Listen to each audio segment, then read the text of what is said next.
They said the door was still swinging when the sun came up.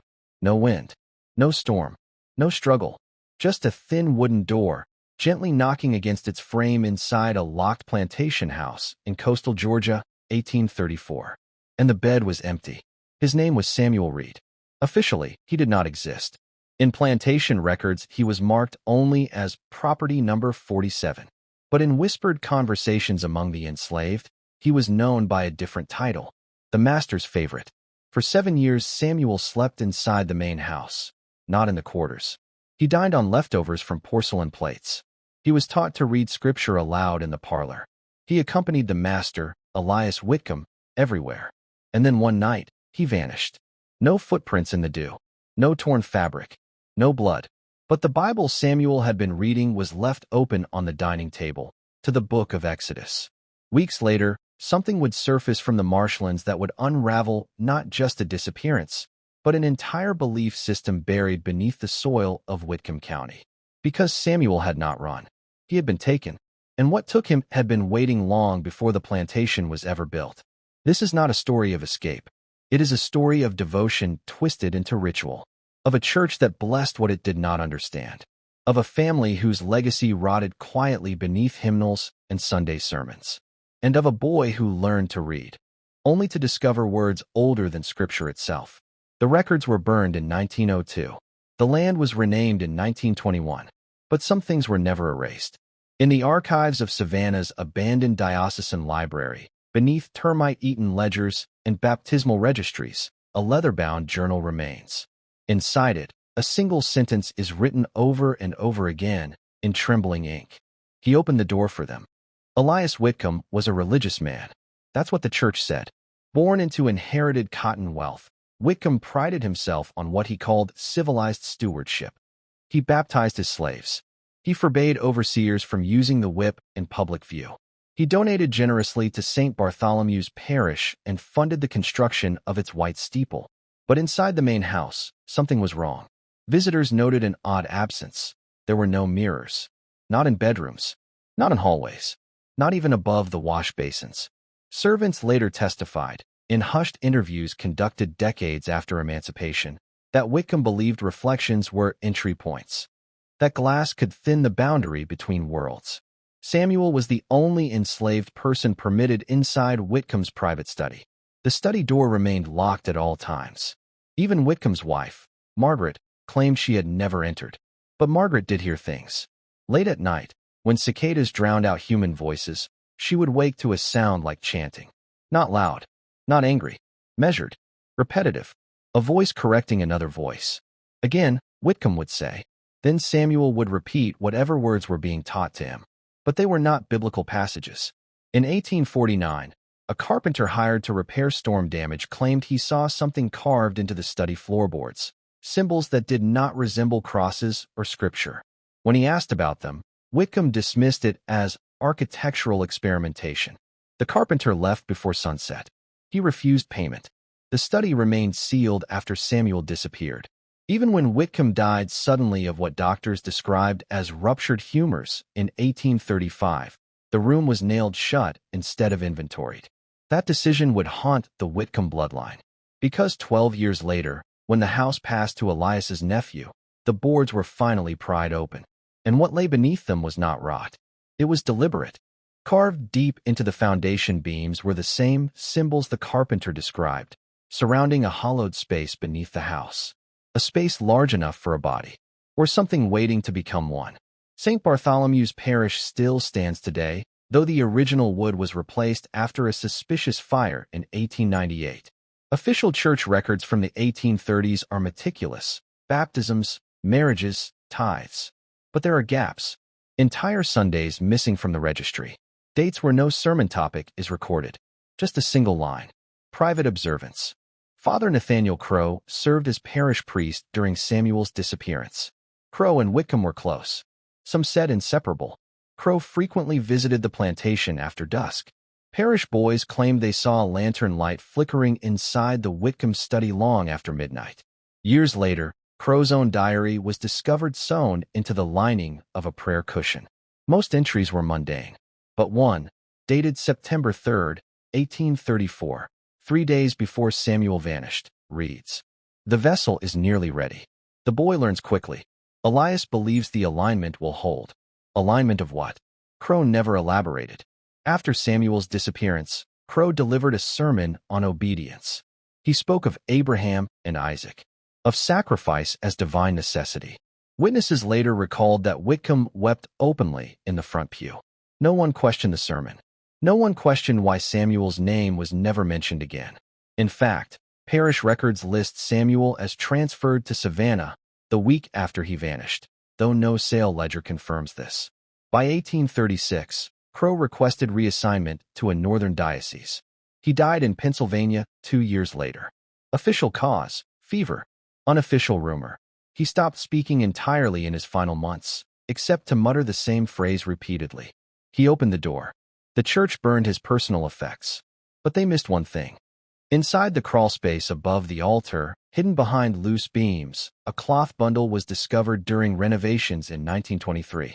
Inside it, a lock of hair, bound with twine, and a scrap of parchment bearing the same carved symbol found beneath Whitcomb's house. 3 weeks after Samuel disappeared, the marsh gave something back. It was not a body. It was worse. A fisherman named Thomas Bell reported seeing something pale tangled in the reeds at low tide. At first he thought it was driftwood. Then he noticed fingers. But the fingers were wrong. Too long. Too jointed. Bell ran for help. When townsfolk returned with him, the tide had shifted, but something remained embedded in the mud. A human jawbone. Clean. As if stripped. Doctors could not explain the condition. There were no bite marks. No tearing. Just precise separation. Whitcomb identified the jaw as Samuel's based on a chipped molar. Margaret Whitcomb fainted during the viewing. But the strangest detail was not the bone. It was the pattern carved into it. Tiny, deliberate incisions forming the same symbol found beneath the house and inside the church. Sheriff Alden ruled it a case of marsh predation. Case closed. Except the marsh had no known predators capable of surgical removal, and Samuel's body was never recovered. From that day forward, livestock in Whitcomb County began behaving strangely. Horses refused to approach water. Dogs barked at empty corners of barns. Several enslaved families requested relocation, claiming they heard breathing under the ground. Whitcomb denied all rumors. But Margaret stopped sleeping in the main house. She moved into the guest quarters and covered every window with thick fabric. 2 months later, she boarded a carriage to Charleston and never returned. In a letter to her sister, dated December 1834, she wrote only this. He said the boy would carry it. He promised it would not need us anymore. When Elias Whitcomb's nephew inherited the plantation in 1847, he intended to modernize it. New floors, new paint, new legacy. Workers began by removing damaged beams beneath the house. That is when they found the hollow space. It was not a burial pit. It was a chamber, circular, reinforced, carved deliberately into the clay beneath the foundation. At its center lay a wooden chair bolted to the ground. Rope fibers still attached, and surrounding the chair, etched into the dirt walls, were dozens of overlapping symbols, identical to those on the jawbone and parchment. But that was not what stopped the workers. It was the smell, not decay, something metallic, something old. The nephew ordered the chamber filled immediately. No documentation, no priest, no investigation, just soil packed tight over whatever had been intended there. The plantation declined within a decade. Crops failed. Fires broke out without cause. By 1861, the house stood mostly empty. During the Civil War, Union soldiers camped briefly on the property. One soldier wrote in a surviving letter that the ground near the main house felt warm at night. After the war, the land was sold, divided, renamed. But the foundation remained. And in 1902, when developers attempted to build a schoolhouse on the original Whitcomb plot, workers reported tools going missing. Freshly dug earth refilling itself overnight. And one laborer swore he saw a young man standing beneath the oak tree at dusk, reading from a book, aloud. When approached, the figure stepped backward and was simply gone. The schoolhouse was never completed, and the land has remained empty ever since. 5 sections complete. In 1872, nearly 4 decades after Samuel vanished, a narrow brick building opened in Savannah under church authority, the Caldwell Street Home for Colored Youth. It was described as charity, a refuge for orphaned children of Reconstruction, displaced, undocumented, forgotten. It was funded anonymously, but the money traced back, through quiet legal transfers, to the Whitcomb estate. The director of the orphanage was a man named Reverend Josiah Hale, a former seminarian who had studied under clergy trained in the same northern diocese where Father Crow died. Hale insisted on discipline. Children were separated by age, spoken to only in structured recitations, and required to memorize passages not only from Scripture, but from handwritten sheets he kept locked in a drawer.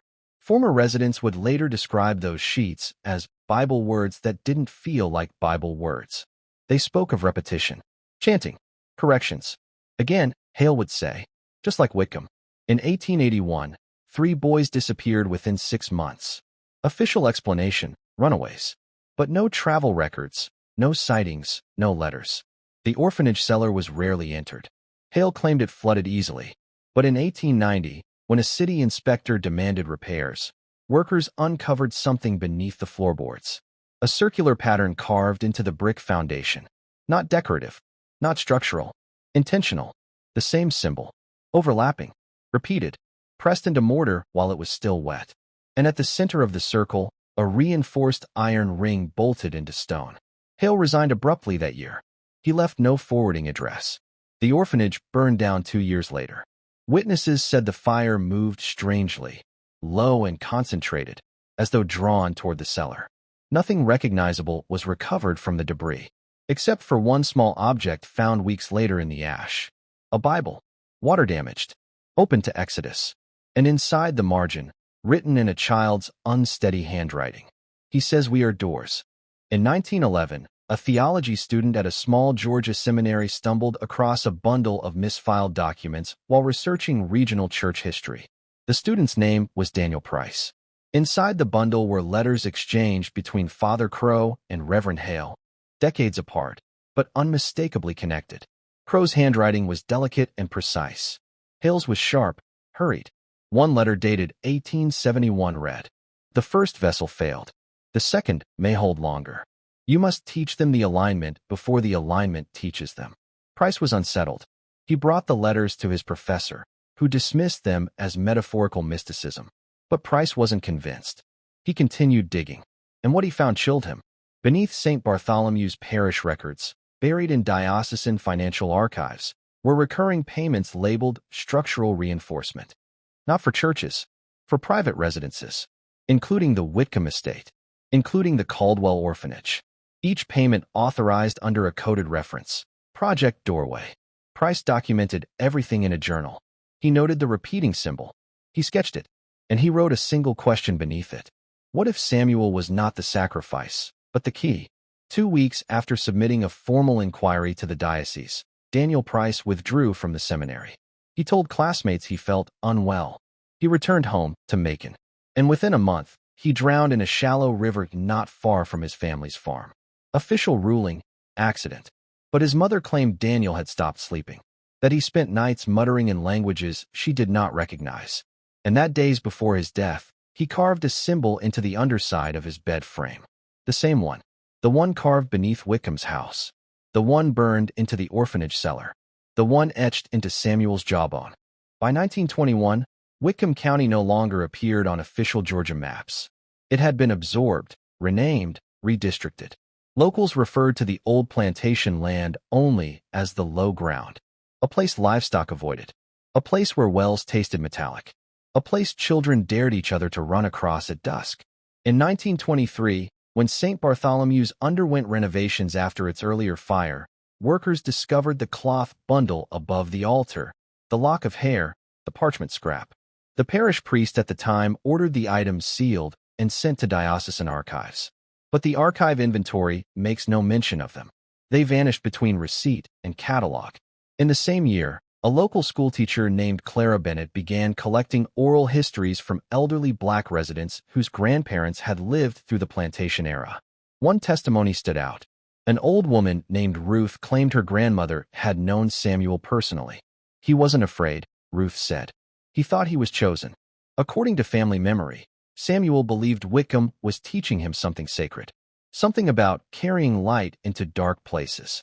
But weeks before he vanished, Samuel reportedly told Ruth's grandmother that the lessons were changing, that Whitcomb stopped using scripture, that the words he was being taught began to move in his head like insects. Clara Bennett recorded this carefully. She intended to publish a small historical pamphlet. But before she could, her notes disappeared from her classroom desk. She accused no one. She simply stopped speaking about the low ground. And in 1925, Clara Bennett left town without explanation. Her house was found empty. On the kitchen table lay a single page torn from a notebook. On it, a sketch of a circle. And beneath it, written in careful script. He opened the door. In 1937, during road expansion planning, state engineers marked the old Whitcomb land for soil testing. It had remained undeveloped for over a century. Surveyors drove iron stakes into the earth, and one of them struck wood. Curious, they began digging. 3 feet down, they uncovered old planks. Beneath those planks, compacted clay. And beneath the clay, a hollow sound. The excavation supervisor ordered a deeper dig. Workers unearthed what appeared to be a collapsed chamber. Circular, reinforced, but filled intentionally, as if something had been buried and then buried again. And at the center of the disturbed earth, they found something that froze the entire crew. A chair leg, still bolted into stone. Authorities arrived quickly. The site was sealed. Official report, antebellum structural remnant. No historical value. But one laborer refused to return after that day. He claimed that while digging, he heard something beneath the soil. Not movement, not scratching, breathing. Slow, measured, in and out, in and out. The road was rerouted. The land was fenced off. And by 1940, the site was marked as unstable ground. But something else happened after the dig. In nearby homes, residents began reporting vivid dreams of a young man sitting in a chair beneath the earth, reading, repeating, waiting. In 1949, a package arrived at the Savannah diocesan office. No return address. Inside was a leather-bound journal. Weathered. Old. On the inside cover, a name. Samuel Reed. The handwriting did not match plantation records. It was older, stronger, confident. The first entry was dated August 1834, 1 month before he vanished. It described the lessons with Whitcomb, the chanting, the symbols. But Samuel did not describe fear. He described responsibility. He says, "I am strong enough," the entry read. He says, "I was chosen before I was born." The final entry was not dated. It contained only a single paragraph. The door is not a thing of wood or hinge. It is a remembering. He thinks he is opening it. But I see now, it was never his to open. It was waiting for me. The diocese sealed the journal immediately. No public record acknowledges its existence. But a clerk who handled it later told her granddaughter that the final page was warm to the touch, as if recently written. And in the margin of that last page, pressed deep into the leather with deliberate force, was the same symbol. The circle, the alignment, the doorway. Samuel Reed disappeared in 1834.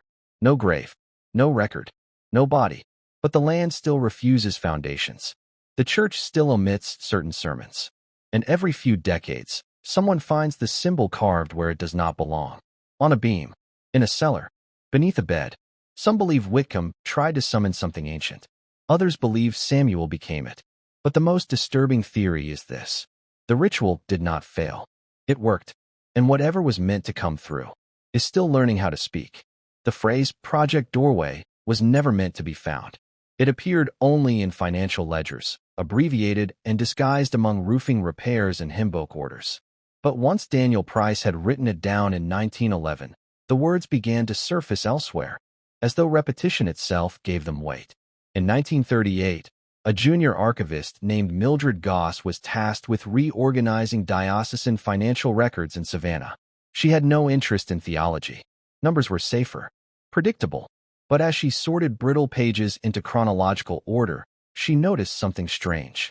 Every 40 years, almost precisely, funding was allocated for structural reinforcement of buildings associated with one of 3 categories: private plantation residences, church properties, orphan care institutions, always in late summer, always in years ending in 4 or 1, 1834, 1835, 1839, and then 1951. But 1951 had not happened yet. Mildred marked the date in pencil, a future expense already approved. authorized decades in advance. She brought the anomaly to her superior. He told her not to overthink clerical shorthand. She pressed further.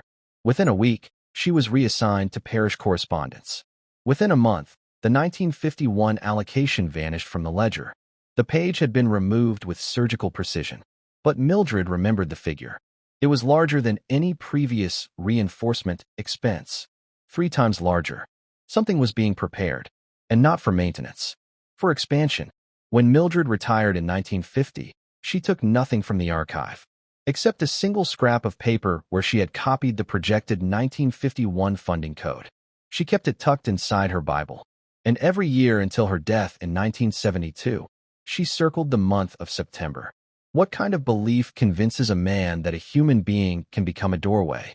To understand Whitcomb and those who followed him, historians have examined the religious currents of early 19th century America. Revivalism, apocalyptic sermons, the Great Awakenings. But Whitcomb's language did not mirror mainstream theology. His surviving notes referenced alignment, vessels, and containment. These are architectural words, structural words, words suggesting pressure. Some scholars now theorize that Whitcomb was influenced by fringe esoteric texts circulating quietly among elite Southern families, texts blending biblical imagery with older, pre-colonial cosmologies suppressed by both church and state. Samuel, as the favorite, was not chosen randomly. He was literate, intelligent, trusted, a mind capable of memorization and sustained repetition. The chanting described by Margaret and later orphanage survivors suggests conditioning, not merely spiritual instruction, but neurological shaping. Repetition alters cognition. Isolation destabilizes identity. Remove mirrors. Remove reflection. Remove the self. What remains becomes pliable. And if a person is convinced they are chosen, that suffering serves purpose, resistance dissolves. This is the most horrifying possibility. Samuel may have consented, not to death, but to transformation. When the jawbone was found, clean and marked, it may not have been the remnant of a predator. It may have been a fragment deliberately altered, a symbol inscribed not as desecration, but as activation. The phrase found in later testimonies, "He says we are doors," echoes Whitcomb's obsession. Doors require hinges, frames, foundations. What if the chamber beneath the house was not for burial, but for pressure? For containment of something entering through a human consciousness forced into alignment? The body disappears, but the structure remains. Waiting. September 1951. Whitcomb County no longer existed in name, but the low ground remained. Officially designated as unstable marsh-adjacent land. Unofficially avoided. In August of that year, a construction crew arrived without public announcement.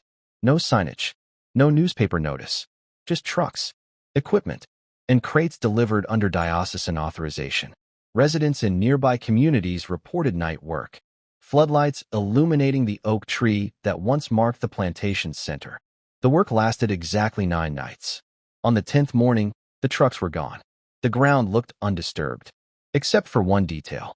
A new concrete slab, square and unmarked, lay flush with the earth where the foundation chamber once existed. No building sat atop it.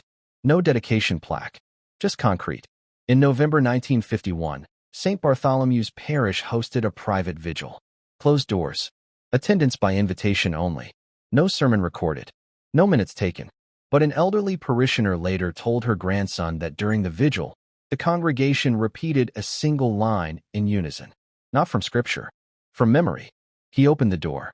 That same winter, 3 unrelated individuals in neighboring counties were admitted to psychiatric hospitals. Each reported vivid dreams of being beneath the earth. Each described hearing a voice correcting their speech.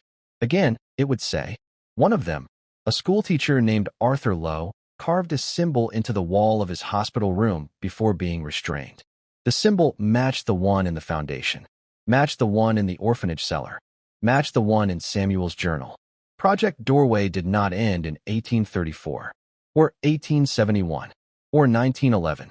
It was maintained, reinforced, expanded. There are places where the ground feels wrong, not unstable, not cursed, just aware. The low ground is one of those places. Modern soil scans conducted in the 1980s, quietly, without public release, indicated unusual density beneath the 1951 concrete slab. Not void, not water. Compacted material of indeterminate composition.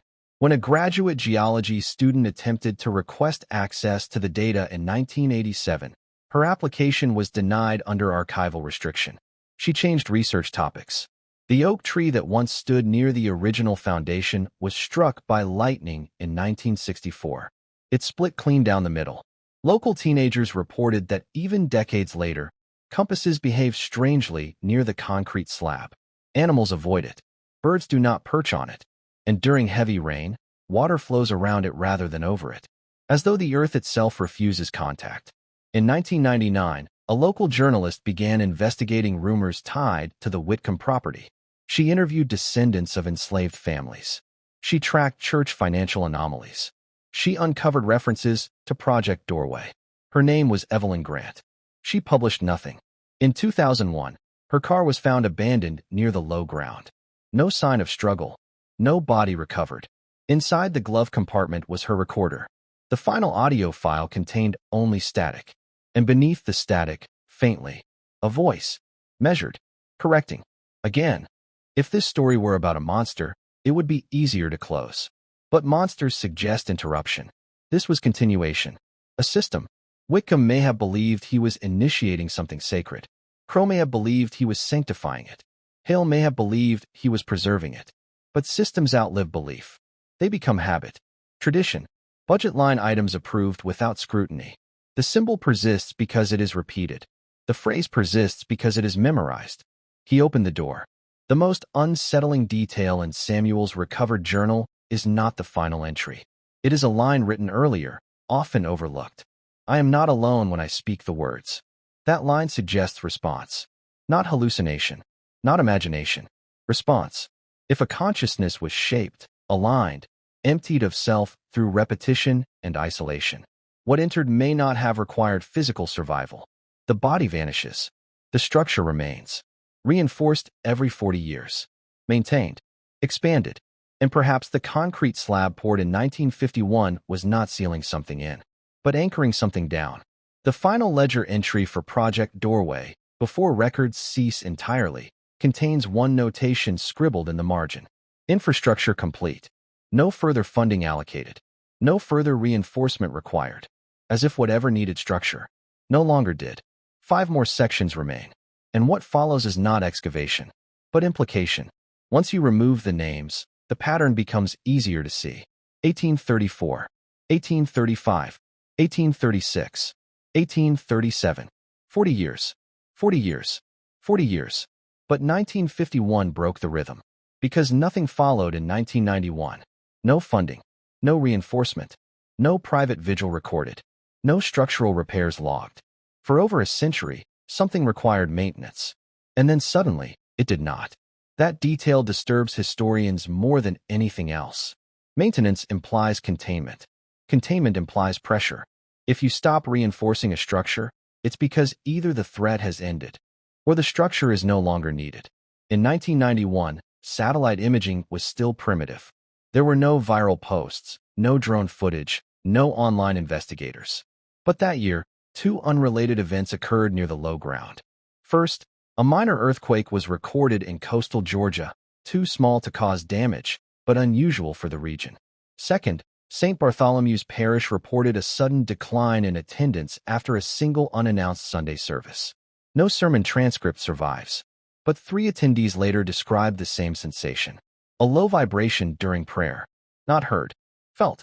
As though something beneath the floorboards resonated with their voices. After 1991, references to Project Doorway disappear entirely. No funding. No coded notes. No hidden ledger anomalies. The system that operated quietly for over a century simply stops. And that silence is louder than anything before it. Because rituals do not end without conclusion. They end when their purpose has been fulfilled. Section 17, the family line. The Whitcomb bloodline thinned over generations. By 1930, only one direct descendant remained in Georgia, Thomas Whitcomb IV. He rarely spoke publicly about his ancestry. He sold off remaining land parcels and relocated north. But genealogical records show something peculiar. Across 4 generations, Firstborn sons of the Whitcomb line died young. Illness, accidents, unexplained fevers, always before age 30, except for Elias Whitcomb and one other, a distant cousin born in 1952, the year after the final reinforcement. That cousin, Michael Whitcomb, lived. No early death, no documented illness. He became a structural engineer, specializing in foundation stabilization.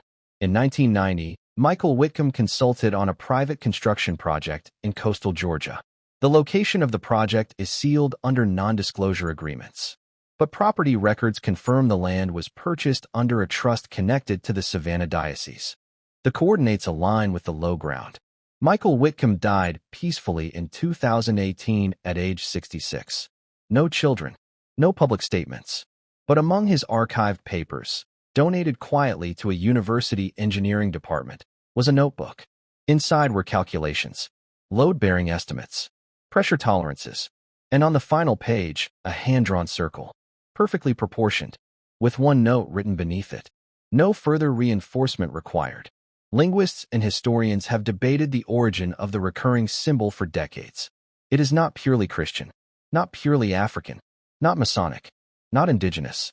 It resembles fragments of multiple traditions overlaid. A circle intersected by internal arcs, almost like ribs supporting a dome, or fingers reaching inward. Some argue it represents a threshold. Others say it resembles an eye viewed from beneath. But the most compelling interpretation comes from architectural historians. They describe it as a load distribution diagram, a visualization of force traveling from surface to foundation, a map of pressure. If that is true, then the symbol is not mystical. It is structural. It describes how weight moves through matter. And if applied metaphorically, it describes how influence moves through people. A vessel does not create force. It channels it. Whitcomb removed mirrors. Crow removed doubt. Hale removed identity from orphaned children, all stripping away reflection until only structure remained. The symbol may not mark a summoning. It may mark a transfer, from body to ground, from voice to foundation. When Samuel wrote, "The door is not a thing of wood or hinge," he may have understood something Whitcomb did not. The door was not opened in 1834. It was built, layer by layer, voice by voice, until whatever needed anchoring had somewhere to root. If you visit the low ground now, you will find no signage, no historical marker, just marsh wind and distant highway noise. The concrete slab poured in 1951 remains intact, weathered but uncracked. Grass grows around it, never through it. Local authorities deny access requests for excavation, citing soil instability. No official explanation exists, but occasionally, someone ventures close enough to stand upon the slab.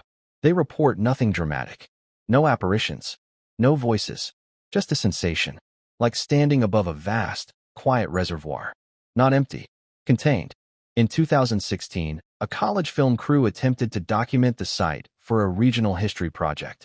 Their footage corrupted. Audio distorted. One member later described recurring dreams after the visit. Of sitting in a wooden chair beneath the earth, reciting words he did not understand. Corrected gently. Again, he withdrew from the project. No further attempts have been made. St. Bartholomew's Parish still holds services. The sermons are ordinary, the hymns familiar, but no mirrors hang inside. And beneath the altar, reinforced concrete installed in the 1950s shows no signs of settling.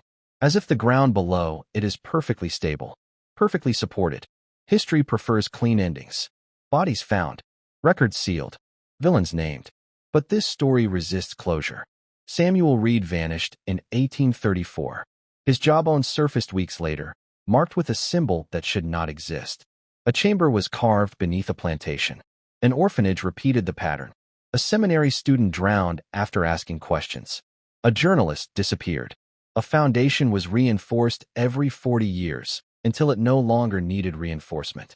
If this were merely cruelty disguised as religion, the explanation would end there. But cruelty does not require structural engineers. It does not require century-long funding cycles. It does not require alignment. The most unsettling possibility is this. The ritual was never about summoning something from elsewhere. It was about creating space for something already here. Beneath trauma, beneath institutions, beneath foundations. Samuel may not have been sacrificed. He may have been transformed into structure, not flesh, but function. A consciousness embedded in the architecture of a place. A voice that corrects. A pressure that distributes. A door that no longer needs opening because it has already been built.